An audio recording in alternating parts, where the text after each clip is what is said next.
This is John Spencer again. I'm continuing my tour of the dynamic field model used in my 2020 Current Directions in Psychological Science paper.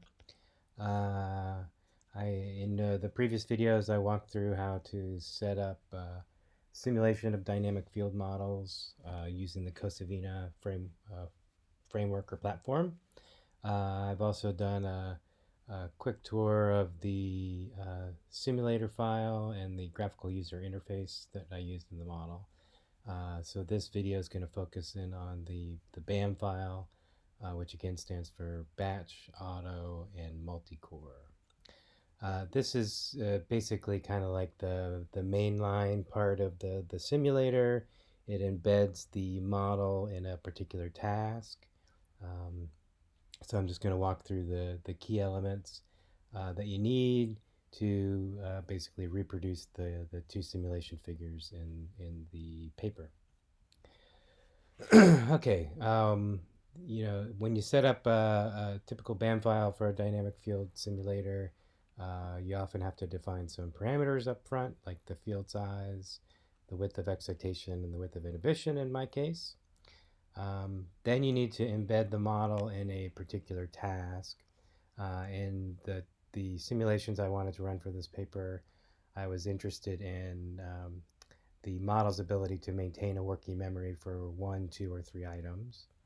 And so I wanted to set up basically a trial structure where I would present stimuli at 100 time steps into the trial, turn the stimuli off at 300, and run a trial for 800 time steps in total, so leaving 500 time steps for the memory delay.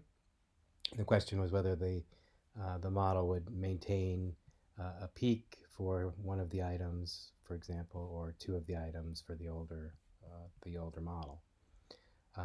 Presented stimuli at kind of base spatial positions of 20, 50, and 80 in the field. Had separations of 40. I'll talk about that in a minute. So I'm going to, in the second simulation I did, I simulated multiple trials, and I wanted to move the stimulus positions around. So I did that using some code to randomly generate stimulus positions with a basic separation of 40 degrees. And then I defined a stimulus strength as well. So the BAM part of the file name refers to this mode control. So basically we set up simulators that can run in auto mode, which is the mode I've been demonstrating in the video. For example, when I hit run here, a GUI shows up and it starts to simulate a single trial or multiple trials depending on how I have it set up.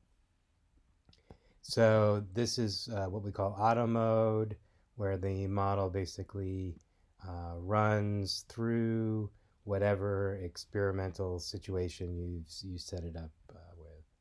And auto mode uses the graphical user interface. Batch mode is basically for doing quantitative simulations. For example, you might want to run, instead of a single trial, you might want to run 30 different trials to see what the model does, or you might iterate the model through an experiment and do that, let's say 20 times to capture data for your 20 subjects in your experiment. So when we do that, we simulate many iterations through the model, and we do that in what we call batch mode, where we turn the graphical user interface off because the simulations run faster, and we just sort of let the model cook through as quickly as it can the X number of trials we set up. Mode 2 is basically like batch mode, except distributing the processing across multiple cores if you have a multi-core computer. So many computers these days come with multiple cores. Even my, the Mac laptop I'm using to record this video has, I think, 6 cores, and you can buy computers that have, let's say, anywhere from 24 to 30 cores available. That means you can run dynamic field simulations 30 times faster, which is fantastic.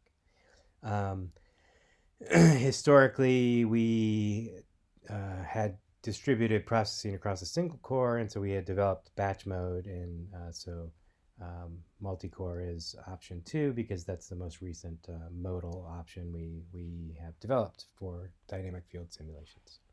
Besides, BAM makes a word that you can say, so we like to talk about BAM files. Okay, so that's the mode control. I've got a variable here for the number of repetitions. This is like the number of subjects, let's say, in my experiment, and each subject is then going to get X number of trials. I've got this currently set up to be 1. So I use a single trial in the simulations figure 1 in the paper, shown here, and I did 30 trials for the simulations in figure 2 shown here. Okay, a couple options here. So you can plot the results by setting that flag to 1. You can also save the results by setting that flag to 1 and enter a little text string for your file names. When I'm iterating through multiple trials, I wanted to set the stimulus positions to be 20, 50, and 80 for the figure. So I made sure in my randomization every 10 trials it goes back to the default stimulus positions. In terms of the simulator, we're going to sample the field activity every X time steps. This basically just speeds up the simulator a bit.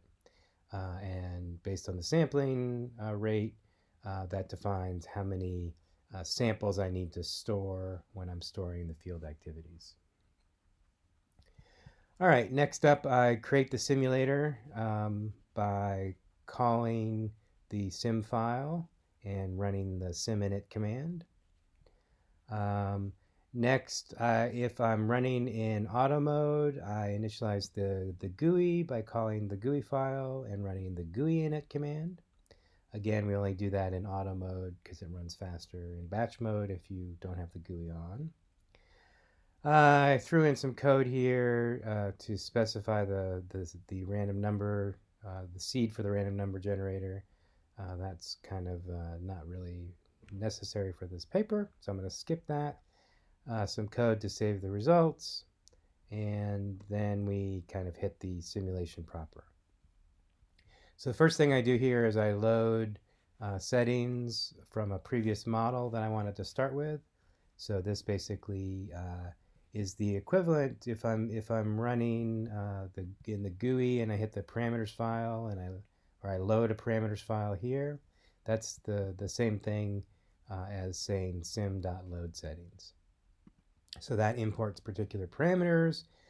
In the simulations I ran for this paper, I tweaked a couple parameters.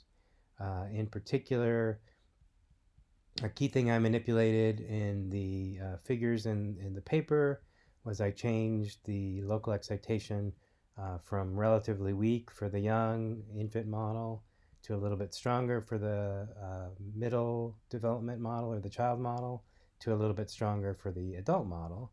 And concretely what I do in the simulator is I just change this number from 24 for the infant model to 25 for the child model to 26 for the old model. In addition, if I am running the simulations for figure 1, I had set the memory trace influence to 0 because in that simulation I didn't include the memory trace. So there's a little note here that says if you want to reproduce the data in figure 1, run a single trial. So that means set trial up here to be 1. Then set mem u to u, this amplitude to be 0. And then either pick 24, 25, or 26 to do infant, child, and adult. In addition to those parameters that I manipulated to create figures 1 and 2 in the paper, I also tweaked a couple parameters relative to the base parameters I started with. And so you can do that in Cosovina by simply using set element parameters to specify the value you want, and that will override whatever it reads in from the JSON file. Then I create a little data structure to store the results of the simulations. And then I enter the kind of core loop of the model this is going to be my loop where I iterate over participants, let's say. And then I've got a loop down here to iterate over trials. And then I've got a loop right here that iterates over time steps on each trial. So those are that's my main structure of the code.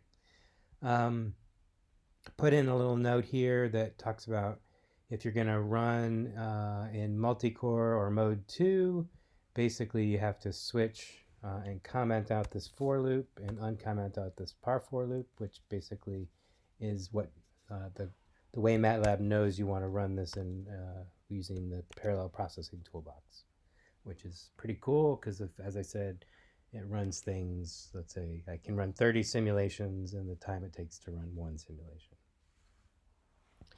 Okay, next we've got some kind of core code to make the multi-core stuff work. So you can just kind of copy that into your DF simulator if you're developing something new. Here we're going to iterate through trials, and so we reinitialize the time counter to 1 at the start of each trial. Here, if I'm going to run multiple trials for figure 2, for example, here's where I randomly created different stimulus positions around a basic separation. So that implements that code.